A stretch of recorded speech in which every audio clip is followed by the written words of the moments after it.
Hey there, ladies and gentlemen. JD here with Timber and Anvil. So I'm going to go ahead and walk you guys through the final blacksmith portion of the demonstration that I'm going to be doing this weekend. This will be the 17th and 18th of May 2025. So here we go. It's a storyboard. I did a short on it last night, but I was not complete at that point. I am essentially done with the storyboard now, minus the wood portion. So here's your starting bar stock with the set downs marked with center punching, the set downs executed, and the set downs spread out to define the eyes and the blade portion, and forged over the horn of the anvil to get a little bit of a point there. It's an aesthetic, and this becomes the pole. And then this is folded over. This is not welded. It's not supposed to be. So that's crucible steel that I made in my induction forge. So it's about 1.4% carbon. If you recall a YouTube short that I did where I made a, frankly, child-sized hatchet back in end of March, I think it was early April of this year. I used to cut off from this crucible steel to make the high carbon cutting edge, and that hardened up just fine with the water quench. So as you can see, this is not forge welded. The eye is sort of crushed, hasn't been drifted at all. Burned a little bit there because I was trying to use an electric blower to get a little higher productivity. And then the next step is a finished, heat-treated, hard as Chinese arithmetic, and ground hatchet handle here, or hatchet head. So you can sort of faintly see it's a very light etch. I did not soak it in ferric chloride or anything. I just wiped it on with a paper towel. But you can see there's an etch there that my phone is struggling with focusing on because it's reflectivity. Come on. There, you can kind of see it.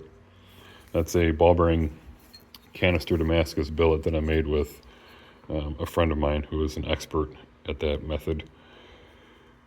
And you can see there's failures in the forge weld. This is a very difficult forge weld in my experience to pull off. Got a little bit of a delamination there. I do not know how deep that goes. But you can see up here it forge welded quite wonderfully, and then sort of failed down here. Again, struggling with the focus. This side is much better, almost 100%. And then on the bottom side of it, that's quite perfect, frankly. So there's some success from the forge welding, but there's also failures, points where I can improve. You can also see the eye is not perfectly centered, so I spent too much time forging on one side versus the other. I need to be way better about keeping even blows to either side of a piece to maintain symmetry. And then the last piece here is not part of the storyboard, so these are the storyboard. This is backup. I'm going to be demonstrating on equipment that is foreign to me. I'm demonstrating at a rather primitive blacksmith shop in central Iowa. They got a coal forge with an electric blower, an anvil that is way too short for me, so I'm bringing my own, my 85-pound Peter Wright on a fabricated stand that I made for my height. I'm 6'4".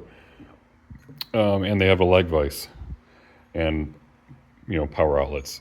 So in the event that I'm not getting along with their electric blower, if the gate valve is loose and letting way too much air in even when it's closed, which I've had experience with that in the past, well, at least I have a second attempt. You can see this is bigger. So the starting billet for this one was 1 inch longer than that one. I did that intentionally just to see if I like the proportions of this a little bit better. It gives me more material for everything, frankly.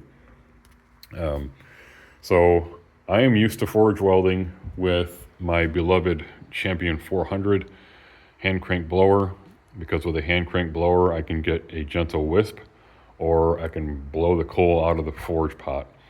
And so when I'm forge welding, that allows me to creep up to my forge welding temperature to ensure that I don't burn the steel that I'm trying to weld together. I did some, these two, actually no, these two bits here, I forged those with the electric blower in order to have higher productivity. So while I'm hammering and forging one of the bars, the other bar is in there still getting heated because the electric blower is constant air supply. That thing with the gate closed as it currently is way too much air for that fire pot. And so when it came to forge welding, and sorry, not forge welding, but folding this over, I actually burned part of it. So with that, I knew I didn't even want to attempt forge welding with that electric blower. I went back to the Champion 400 when I went to weld this up. But what makes this an incredibly difficult forge weld is that as far as the fire is concerned, you are trying to weld two pieces of steel together. Even though this is one, it's behaving like two different pieces of steel because your fire is only coming in from the bottom. And so this bottom half will be at a forge welding temperature and the top half will be well below a welding temperature, and you will not get fusion that way.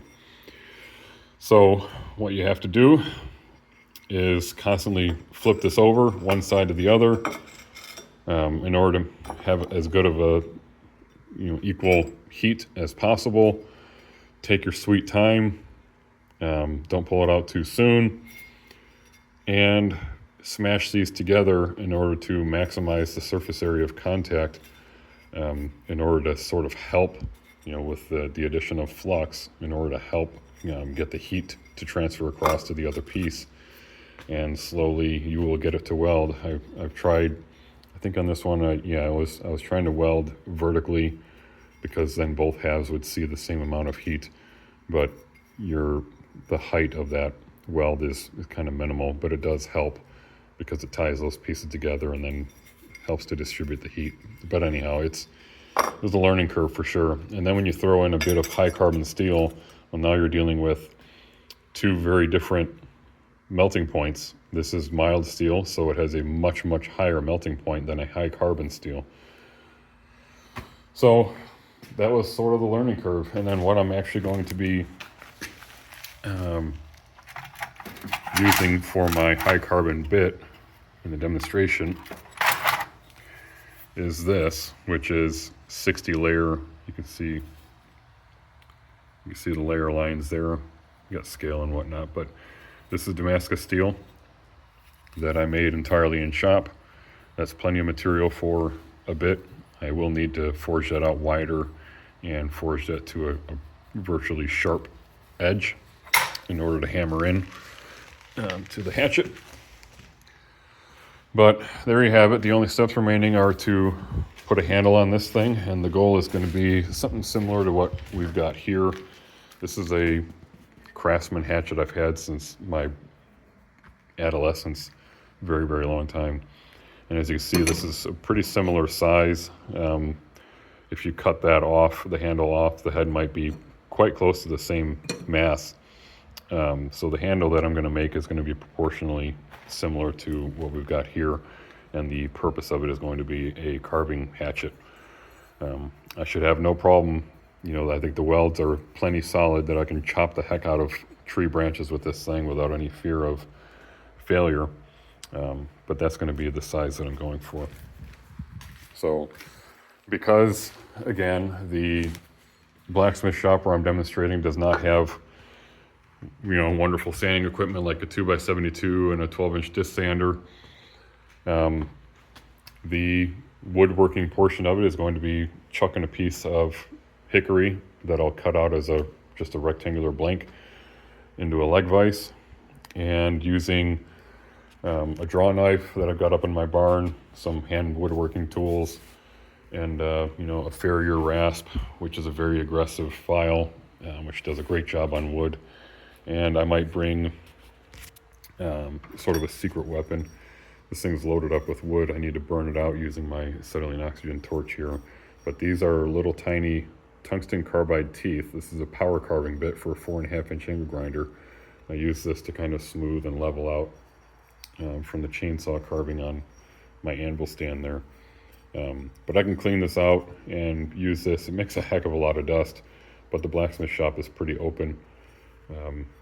So I might bring that, and I'll certainly, I'll have my angle grinder and all my grinding attachments, flap disc here, so I can smooth it out a bit. But yeah, there you have it. So the whole the whole purpose of doing the storyboard in-house is to make sure that I've practiced everything that I'm going to be doing using the same equipment that I'm going to have available to me. So I did not grind this on my 2x72 over there. I ground this with my 4.5-inch angle grinder. I could have done a way better job of grinding this thing on my 2x72 for sure, but I wanted to limit myself to the tools that I'll have available at the demonstration, at the conference. I am going to be a paid demonstrator, so does that make me a professional blacksmith? I don't know. I guess that's a stretch, but hey, the money doesn't hurt. It'll certainly help toward funding some other projects we got coming up in the shop. Yeah, that's essentially what I'm going to be bringing with me, and I will give you guys a recap video next week sometime when I come back from the conference, and tell you what I learned and how everything went. I can tell you I've learned a ton by going through all of these progressions, and I've even implemented a lot of lessons learned from this stuff in the backup piece here. So I'll walk you guys through that. And I want to do a huge shout out, of course, to the YouTuber Nils Ogren, spelled Nils Ogren. He's a Swedish YouTuber. I consider him the best YouTube axe maker I've ever seen. I can't say I've seen everyone, but he does a phenomenal job of forging traditional Scandinavian style axes and hatchets. And I followed his video on doing a folded style hatchet, basically to the letter. And that's how I came up with what we've got here. Converted his measurements to a proportionality, and I can kind of walk through that when I'm done with the demonstration. But huge shout out to him. I was fortunate enough to meet him in person. I went to Sweden and Denmark. I have family heritage there, and yeah, so I was able to meet him, ask him some pointed questions about forging axes, and was able to, share a bit about my own life story in blacksmithing, and meet his family and everything like that. He's a phenomenal human being, and he's got a beautiful piece of land out in the gorgeous Swedish country. So I highly recommend you check out his YouTube channel, subscribe if you have not already done so, and yeah, stay tuned. We'll catch you guys later when we're all said and done. So cheers.